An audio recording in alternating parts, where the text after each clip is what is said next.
그럼 한 번 더 터치 부탁드립니다. 다니엘, 마치 이 성경의 제목이 다니엘이기 때문에 다니엘이 주인공. 그러나 우리는 구속사적인 역사관으로 성경을 보기 때문에 모든 성경의 주인공은 오직 하나님 예수 그리스도인 것을 알고 있습니다. 구약에 나타난 예수 그리스도, 또 이 다니엘서에 나타난 하나님의 역사를 우리는 다니엘의 관점에서 또 보는 것이고요. 또 다니엘의 기록이 우리에게 예언과 묵시로 하나님을 더 깊이 알게 하고 있습니다. 다니엘이라고 하는 역사적인 세계사적인 여러분 그 중요한 지점들이 좀 있는데요. 당시에는 애굽이 전통적인 강국이었던 그런 형국에 신흥 강국이라고 했던 바벨론이 등장하고 있습니다. 그래서 여러분 매일 성경에도 있지만 주전 BC 605년에 갈그미스 전투라고 하는 것, 이거는 세계사에도 나오고 있는데 이 전투를 통해서 이제 세계의 이 땅의 주인이 바뀌게 됩니다. 그러니까 신흥 강국이었던 바벨로니아가 애굽과의 전투에서 대승을 거두게 되면서 팔레스타인 인근 그 근동에 이제는 맹주가 바뀌게 된 것입니다. 애굽에서 바벨로니아로, 바벨론이 이 시대의 주인 행세를 하게 되었다는 것이죠. 문제는 애굽과 여러 역사적으로 얽혀 있던 이스라엘입니다. 유다에게 큰 문제가 생긴 것입니다. 이스라엘 백성들은 어떤 문제가 있을 때마다 애굽을 의지하려고 했죠. 애굽에게 큰 어려움을 당하고 큰 그 지배를 당했음에도 불구하고 어떤 문제만 생기면 애굽을 바라보는 그런 사관이 있었습니다. 여러분 지금 한반도를 바라보면 이 이스라엘의 역사가 좀 비슷한 게 있습니다. 주변 열강에 이렇게 둘러싸여 가지고 이 눈치 저 눈치 막 보려고 하는 것이죠. 애굽의 눈치를 봤다가 저 북쪽에 있는 아스리아의 눈치를 봤다가 이제는 신흥 강국 바벨론 그리고 바사 이런 이제 새롭게 등장하는 나라들을 눈치를 볼 수밖에 없고 그것뿐만 아닙니다. 주변에 크고 작은 이방 민족들에게 또 견제를 받는 정말 참 어려운 지정학적으로 어려운 곳에 있고요. 그리고 주변에 큰 나라들이 늘 집어삼키려고 하는 그러니까 한반도 이 대한민국의 상황과 너무나도 흡사하다는 것입니다. 저 북쪽의 중국이나 저 바다 건너 일본이나 그리고 미국이나 러시아나 다 마찬가지죠. 그런 가운데 세계사는 자꾸 역사의 주인이 바뀝니다. 맹주가 바뀝니다. 애굽에서 바벨로니아로, 바벨론에서 나중에는 페르시아로도 바뀌고 또 페르시아가 또 로마로 바뀌고 막 그런 역사들이 있겠죠. 중요한 것은 우리는 성경에 나타난 예루살렘으로 중심으로 한 유다의 역사를 보려고 하는 것이죠. 자, 이 바벨로니아가 애굽을 쳐서 멸하자 그 시기가 BC 605년입니다. 아주 중요한 우리 아이들이 공부하는 세계사에서도 나오는 중요한 이 역사적인 시점인데 그 다음이 문제였습니다. 그 다음 이 바벨론이 주변에 있는 나라들을 집어삼키다가 이 이스라엘 유다를 보게 된 것이죠. 그 유다가 멸망했던 시기에 특별히 예루살렘이 멸망했던 시기가 이 애굽이 무너지고 난 뒤에 얼마 되지 않습니다. 여러분 이거는 좀 상식처럼 알아놔야 되는데 주전 586입니다.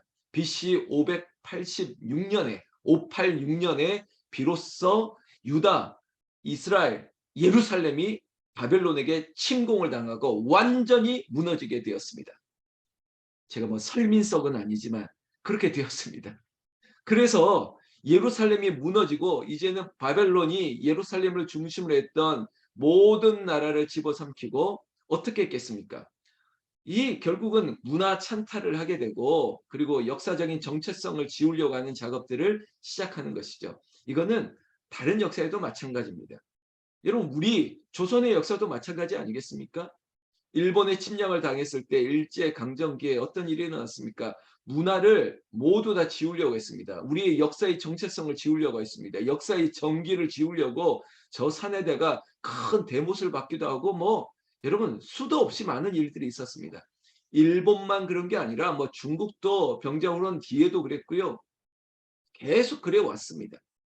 다른 나라도 마찬가지예요. 그게 공식과도 같은 거예요. 여러분 그런 역사적인 흐름을 좀 보면서 오늘 본문을 보면 다니엘서 1장 1절에 유다 왕 요야김이 다스린 지 3년이 되는 해 바벨론 왕 느부갓네살이 예루살렘에 이르러 성을 에워쌌더니 이겁니다. 여러분 바벨론 느부갓네살이 예루살렘을 침공하고 그리고 무너뜨리게 됐던 BC 586년 그때 어떤 왕이 있었다. 어떤 일이 있었다. 우리는 이것을 1절 통해서 잠깐이라도 힌트를 얻게 되었습니다.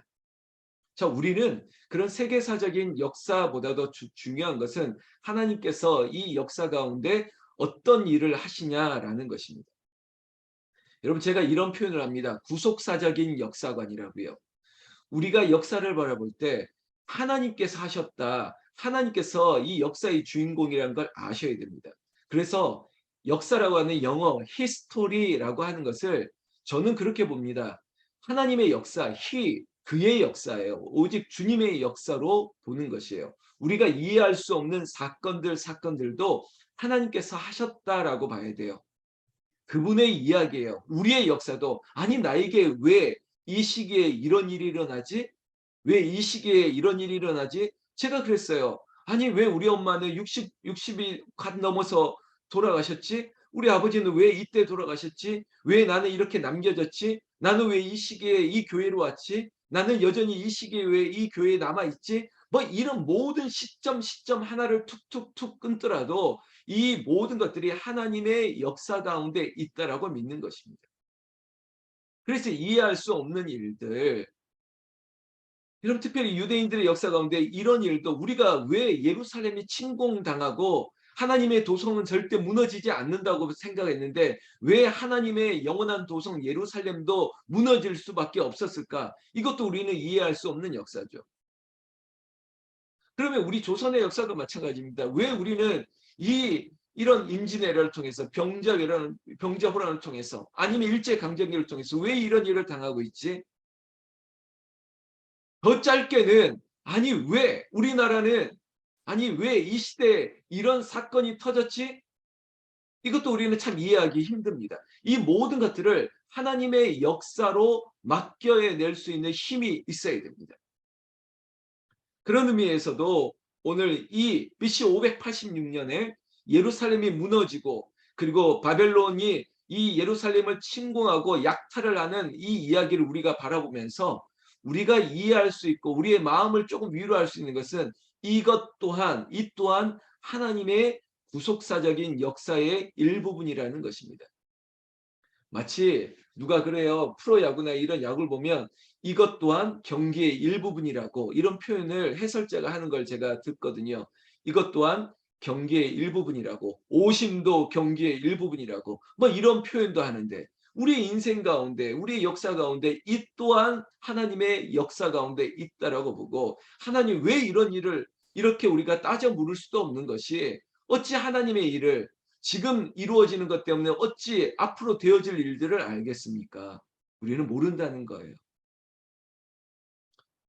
지금 우리 사회가 겪고 있는 이 아픔도 함부로 말할 수 있는 게 아니에요. 함부로 말할 수 있는 게 아니에요.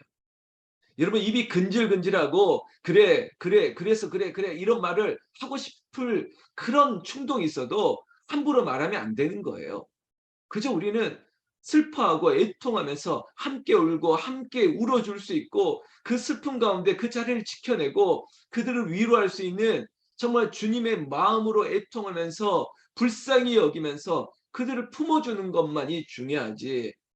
이거는 이래서 저래, 이거는 저래서 저래, 저거는 이래서 저렇게 됐을 거야. 근데요, 이 역사라고 하는 것은 시간이 지나면 냉정해집니다. 다 드러나게 되고요. 여러분 가만 보세요. 세월호 사건도 지나왔죠. 얼마 전에 포항에서 일어났던 끔찍했던 그 지하 주차장에서 일어났던 일 여러분 언급하지 않으면 다 잊어버려요. 그렇죠. 지금 이 국가 애도 기간이라고 했던 이 사건도 여러분 이 역사의 흐름 가운데 결국은 그냥 객관적인 사실로 남아 버릴 것이지 이건 역시 오래가지 못합니다. 이게 바로 역사라고 하는 잔혹성이에요. 우리가 이 역사 앞에 우리는 하나님 앞에 모든 걸 맡기고 그리고 여러분들의 개개인의 역사, 우리 집안의 일들, 그리고 우리 학원의, 우리 사업장의, 우리 직장과 학교의 일들, 이 모든 것들도 하나님께 맡기지 않으면 기가 막힌 거예요. 제가 어제 우리 딸아이의 가정통신문 바라보면서 6명 중에 1명이 우리 딸아이의 학교이다. 이거 우연 같지만 이것도 정말 기가 막힌 거 아니겠습니까? 이걸 어떻게 말할 수 있겠습니까? 오늘 2절 말씀해 보면 주께서 유다왕 요야빈과 하나님의 전 그릇 얼마를 그의 손에 넘기심에, 여러분 잘 들으세요. 2장 1절에 주께서, 그리고 중간에 보면 그 얼마를 그의 손에 넘기심에, 이게 바로 수동적인 거예요. 하나님께서 하나님 편에서는 능동적으로 하셨지만 우리 편에서 보면 빼앗긴 것 같고 그리고 잃어버린 것 같지만 하나님께서 주권적인, 주께서 넘기셨다는 거예요. 그래 이 나라를 넘겼어. 그래 심지어 내 전에 있는 귀한 거룩한 성전의 기물도 빼앗긴 게 아니라 넘겨준 거야. 이렇게 본다는 거예요. 여러분, 하나님을 이길 수 있는 역사에 어떠한 사료들이 없습니다. 어떤 것도 없습니다. 이 역사 가운데 하나님께서 넘기신 거예요. 여러분, 하나님께서 하신 것으로, 하나님의 역사 가운데 있는 것으로 봐야 돼요. 떨어진 것도, 붙은 것도, 되는 것도, 안 되는 것도 하나님께서 하시고 있고 하실 것이라고 믿는 것이죠. 빼앗겼다고 영원히 빼앗겼다고요? 아니요. 제가 세계관을 들었지 않습니까? 애굽이 무너진 것도, 바벨론이 등장한 것도, 바벨론이 영원히 있겠습니까? 바벨론도 결국은 우리가 성경의 다니엘 후반부에 보면 또 바사라고 하는 페르시아에 또 무너집니다. 영원한 것이 이 땅에 없습니다. 이런 시선으로 주께서 넘기셨구나. 오늘 매일 성경의 제목도 주께서 넘기셨다. 여러분, 주께서 하신 것이에요. 하나님이 하셨구나. 이거 말고는 우리가 이해할 수 없는 것들이 너무 많습니다. 이제 이 일들을 통해서 어떤 일이 그 다음에 이어지냐면 3절부터 이제는 사람이 등장합니다. 여러분, 예루살렘이 무너지고 유다가 이제는 바벨론의 속국이 되어지는 거죠. 그러다 보니까 임진왜란 병자호란을 제가 예를 자꾸 드는데, 여러분 그때마다 하는 게 뭔지 아십니까? 왕족을, 그리고 귀족들을 끌고 가는 거예요. 그 다음에 2차로 끌고 가는 게 누구냐? 되게 엔지니어예요. 전문가들, 기술자들을 데려갑니다. 뭐 도공을, 그 시대에 가장 뭐 숙련자들, 도공을 데려가고 뭐 기술자를 다 데려가죠. 지금 이 바벨론도 똑같은 일들을 하는 겁니다. 예루살렘에, 이스라엘의 가장 똑똑한 사람들을 추려 데려가는 거예요. 그러한 일들, 인재를 끄집어가는 일들 가운데 이 다니엘이 등장하게 되는데, 다니엘 혼자만 등장하는 게 아닙니다. 다니엘의 세 친구까지 오늘 이 1장 1절에서 7절에 등장합니다. 여러분, 이스라엘식 이름으로 먼저 본다면 유다 자손 6절입니다. 다니엘, 하나냐, 미사엘, 아사랴, 여러분 엘, 그리고 냐, 막 이런 그 언어적인 그 레토릭이 있으면 다 하나님이나 여호와와 관련된 이름입니다. 여러분 다니엘, 그리고 미사엘, 그리고 하나냐, 아사랴, 이런 것들이 다 여호와, 하나님, 그렇게 섞여 있는 이름이에요. 그런데 이 이름이, 여러분, 이 바벨론식 이름으로 바꿔버리는 겁니다. 일제강점기에 조선의 이름을 상시 개명하는 것처럼 민족의 정체성을 다 무너뜨리려고 하는 거예요. 제가 이스라엘 이름에 엘, 야 이런 게 있더니 여호와 하나님과 다 연관되어 있는 거룩한 이름인데, 벌써 이름 자체가 바벨론식으로 바꾸면 대표적으로 다니엘은 벨드사살이라고 바꿉니다. 그럼 다니엘, 이 매일 성경에 보면 참고가 돼 있는데, 다니엘이라는 하나님이 재판하시는 뜻인데, 이게 바벨론식 이름으로 어떻게 벨드사살로 바뀌면요, 뜻이 이렇습니다. 베리여 왕을 보호하소서. 벨이 우상 아닙니까? 우상이여 이 바벨론의 왕을 보호하소서. 여러분, 하나님의 이름, 하나님이 심판하신다, 재판하신다, 이 다니엘을 어떻게 벨드사살, 그 이 바벨론의 벨을 향해서 이 바벨론의 왕을 보호하소서, 이름 자체를 이런 뜻으로 바꾼다는 게 얼마나 수치스럽습니까? 제가 김지훈인데 만약에 김개똥 이렇게 바꾸면 제가 좋겠습니까? 아니죠. 그러니까 이 예루살렘이 무너지고 나라가 빼앗기니까 이런 수치를 당하는 거예요. 고향을 떠나 타지로 가서 왕의 종으로 노예로 삶을 시작하는 이야기. 여러분 이것도 그의 인생에 완전히 넘겨버린 것 같지만 여러분 이게 무슨 일입니까? 여러분 이 또한도 오늘 새벽에 잘 들으세요. 이 또한도 하나님의 역사 가운데 있겠다. 그래 주께서 넘기셨다. 이렇게 우리가 받아들이지 않으면 현재 미래는 너무나도 암울합니다. 지금 이 사회도 마찬가지예요. 하나님께서 하신 일들을 우리가 바라봐야 돼요. 그리고 내 인생 가운데도 하나님께서 하실 것을 믿고 지금은 넘기셨고 지금 이 아픔과 어려움을 당해도 하나님께서 이 민족의 아픔을 그리고 이 예루살렘의 아픔을 그리고 나 개인과 우리 교회의 아픔을 하나님께서 이렇게 새롭게 하실 줄로 믿습니다. 이러면서 우리는 새로운 역사를 시작하는 것이고 다니엘을 바라보는 우리의 눈도 하나님의 구속사적인 눈으로 하나님께서 일부 이것도 빼앗기고 이것도 넘겼고 우리가 이런 어려움과 시련의 극복을 당해도 시련을 당해도 하나님께서 회복하실 줄로 믿습니다. 이 눈으로 이 다니엘서를 처음부터 끝까지 함께 써내려가고 함께 볼 수 있기를 나는 우리 주 예수님의 이름으로 축원합니다. 축원합니다. 우리 기도하겠습니다.